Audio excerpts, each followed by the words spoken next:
Maintenant, mes frères et sœurs, j'aimerais parler de la constance. C'est quelque chose, on est tous touchés par ce fléau, ce problème. Être constant. Toute ma vie, j'ai eu des problèmes avec cela. Des problèmes de sommeil, je me couche à des heures pas possibles. Donc, lorsqu'on a une mauvaise hygiène de vie, donc au niveau du sommeil par exemple, c'est difficile de se réveiller pour Fajr. Donc on a tous des problèmes pour se lever pour la prière du matin, pour toutes ces choses-là, qui sont très importantes. Parce que si on se lève pour la prière de Fajr, c'est ça qui nous donne notre réel baraka, notre réelle subsistance dans la journée. Donc, j'aimerais vous parler aujourd'hui de la constance, al-istiqama en langue arabe.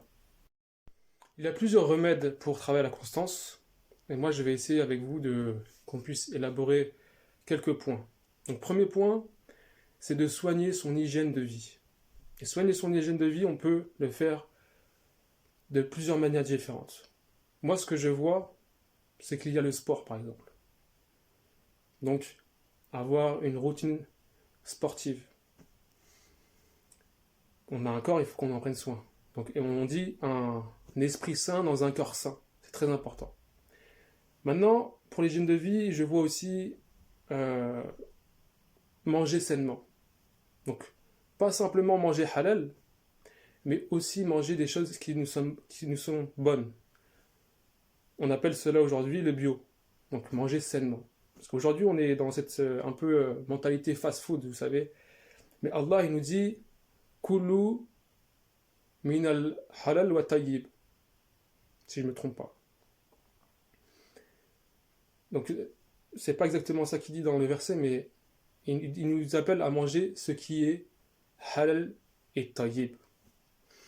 Troisième des choses, c'est aussi le sommeil. Pour avoir une bonne hygiène de vie, il faut avoir un bon rythme de sommeil. Et ça, j'ai un très gros problème avec cela. J'essaie de le travailler en ce moment. Mais avec Ramadan, c'est un peu compliqué.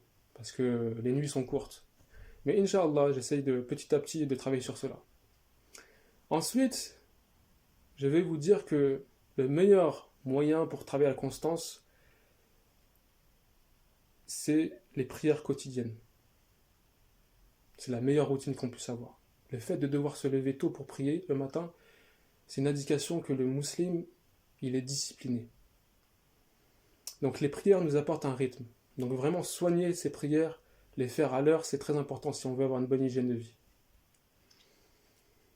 Maintenant qu'on a abordé tout cela, on peut voir aussi qu'il y a la discipline, être discipliné. Donc avoir un programme d'apprentissage. Et c'est cela ce que le prophète sallallahu alayhi wa sallam nous appelle lorsqu'il nous dit قال رسول الله صلى الله عليه وسلم سددوا وقاربوا واعلموا أن لن يدخل أحدكم عمله الجنة وأن أحب الأعمال أدومها إلى الله وإن قل.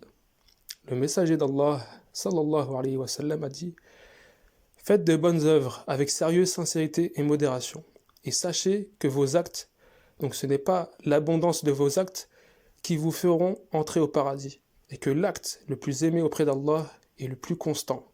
Cela même s'il est petit. De ce hadith que je viens d'énoncer, mes chers frères et sœurs, les savants ils ont pu tirer un principe qui se dit comme cela en arabe. Qalilun da'iman khayrun min kathirin munqati'. Donc, qalilun da'iman, ce qui est peu mais qui dure dans le temps, khayrun, c'est beaucoup mieux, min kathirin munqati', que beaucoup qui s'interrompent dans le temps. Donc, vous voyez très bien que dans notre religion, ce qui vaut, c'est pas de la quantité à la qualité. Il vaut mieux avoir des petits efforts chaque jour qui sont constants que beaucoup qui s'interrompent. C'est beaucoup plus bénéfique, par exemple, de lire un verset par jour que de lire une sourate entière et ensuite que le Coran prenne la poussière dans nos étagères. Donc, ce qu'on doit se faire comme programme, c'est d'être régulier constamment avec le rythme qui puisse nous correspondre. Les personnes qui peuvent lire le Coran avec facilité, eh ben, ils peuvent le finir dans le mois du Ramadan. Mais j'invite à ceux qui n'ont pas encore euh, pris ce rythme à commencer par petit. Le simple chose qu'on doit faire, c'est de commencer par quelque chose. Donc, commencer par un verset tous les jours. Puis après, vous augmentez peut-être la cadence. Lire une page du Coran. Donc voilà, c'est cela que je voulais vous partager, la constance. Donc j'insiste, surtout, surtout, il ne faut pas penser que toutes ces choses qu'on acquiert dans la vie, elles viennent de notre propre chef. Toutes ces choses qu'on acquiert dans la vie, elles découlent de l'immense générosité d'Allah. Qu'on le demande ou pas, ça ne change pas que Allah est Ar-Rahman envers l'ensemble de ses créatures, l'ensemble des êtres humains. Mais il est aussi Ar-Rahim. Donc il est Ar-Rahim envers qui? Envers les croyants. Et les croyants doivent se tourner vers lui avant toute entreprise. Tout projet dans la vie, un croyant ne fait rien de son propre chef. Il demande d'abord l'autorisation à Allah et lui demande de lui inspirer la patience, la constance, la guider, la préservation, la guérison. Donc, en vérité, tu ne seras patient que si Allah t'accorde une belle patience. Fasbir wa ma sabruka illa billah. Endure et sache que ton endurance ne se fera que par Allah. Tu seras quelqu'un de sage dans la vie que si Allah t'accorde la sagesse.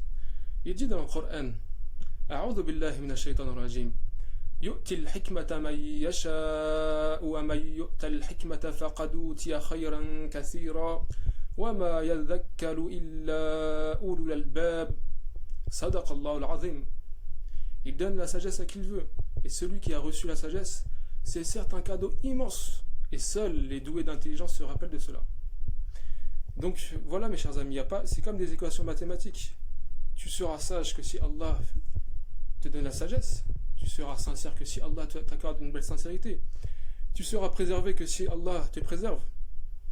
Et tu pourras guérir d'une maladie que si Allah t'accorde la guérison. Donc, en toute chose, mes frères et sœurs, il faut se tourner vers Allah en toute chose, avant toute entreprise, tout projet. Il y a une parole aussi de Nabi Muhammad qui dit Kullu kalamin aw amarin zi balin la yuftahu fihi bi dhikrillahi fa huwa abtar. Toute parole, toute chose digne d'intérêt dans ce monde qui ne débute pas par la mention du nom d'Allah et voit l'échec, elle est maudite. Donc peut-être elle pourra réussir comme beaucoup qui ont réussi des entreprises parmi les non-musulmans. Mais sache qu'elle est maudite, il n'y aura pas de baraka. Donc si on en revient au sujet de la constance, sache que si tu veux être constant, demande à Allah d'être constant. Demande-lui la constance. Si on fait cela, mes chers frères et sœurs, on pourra voir que des très belles choses pourront émerger et voir le jour, Inch'Allah ta'ala.